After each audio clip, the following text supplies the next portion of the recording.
The bustling village of Umballa had never seen a bigger event than the wedding of Chike and Nandi. The whole town had been buzzing for weeks, and finally, the day had arrived. But from the moment the sun rose, it became clear that this was going to be anything but an ordinary wedding. Nandi's mother, Mama Kofo, had taken wedding planning to an entirely new level. She insisted that everything be perfect, no, better than perfect. She wanted a giraffe to escort the bride into the ceremony. Yes, a real giraffe. When Chike heard this demand from his mother-in-law, he sighed deeply and rubbed his forehead. Where on earth am I supposed to find a giraffe? Luckily, his best man, Kofi, had an idea. My cousin works at the wildlife park. Maybe he can, convince one. By 8 a.m., a confused giraffe was being escorted into the village. Mama Kofo beamed with pride. Perfect, she shouted, while Nandi rolled her eyes in exasperation. As guests began to arrive, they realized something was wrong. Chike was nowhere to be found. Apparently, he had gone to pick up a special gift for Nandi and gotten stuck in a massive traffic jam on the only road into town. Kofi, ever the loyal best man, decided to take action. He borrowed his uncle's old motorcycle and raced through the bush, determined to retrieve Chike. Along the way, he narrowly avoided a herd of cattle, almost crashed into a fruit vendor's stand, and got temporarily lost in a small forest. But eventually, he found Chike, sweating and frustrated. You won't believe it, Kofi. I forgot the ring at home. Chike admitted sheepishly. Back at the wedding, Mama Kofo had arranged a surprise performance to entertain the guests while waiting for the groom.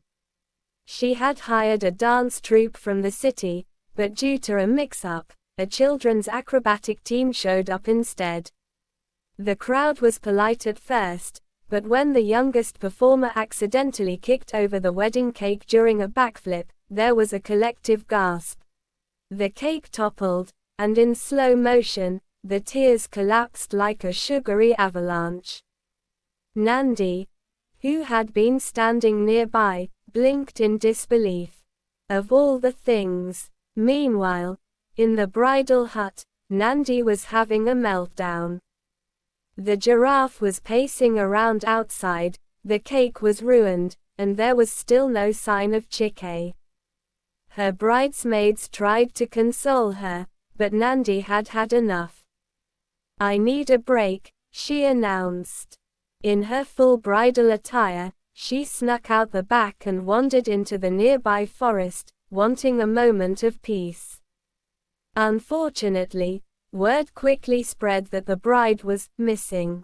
Within minutes, a search party was organized. By the time they found her peacefully sitting by a stream, they had already created a village-wide panic, with rumors spreading that she had been kidnapped by spirits. At last, Chike arrived with Kofi, breathless and sweaty but with the wedding rings in hand. The crowd cheered, and Mama Kofo wiped a tear from her eye, declaring, "Now, it's perfect." The ceremony began, but just as the priest was about to pronounce them husband and wife, the giraffe, apparently fed up with the day's chaos, wandered onto the stage and knocked over the flower arrangements. The crowd roared with laughter as Chike and Nandi exchanged vows in the midst of the giraffe chaos. Even Nandi, who had been stressed all morning, couldn't help but laugh. This was their wedding, wild and unpredictable, just like their love. As they kissed, the village erupted in cheers. Chike whispered to Nandi, "This may have been the craziest day of my life, but I wouldn't change a thing." Nandi smiled.